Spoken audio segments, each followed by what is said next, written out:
I filmed someone doing a war crime and did nothing about it.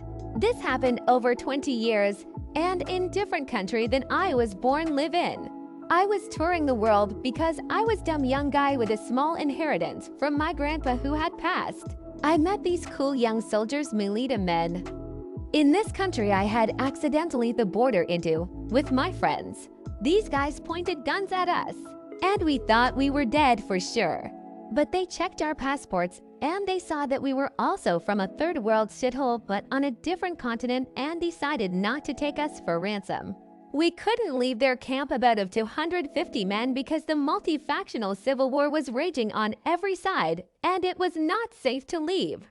We stayed at their camp for 2 days and they gave us food and meats I had never tasted before. And they let us shoot their AKs and it was really cool for us because we'd never fired a gun before. Couple of days, some of the militiamen went on a raid and they brought back some hostages.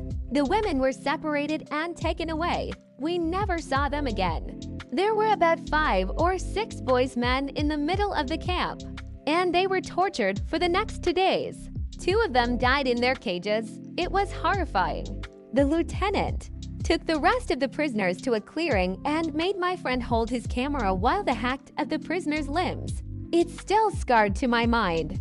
The next day, we were able to cross the border back. And we stayed in that country for a few days before we cut our world tour short and went back home. We've stopped speaking to each other since, and I don't have contact with any of my friends anymore.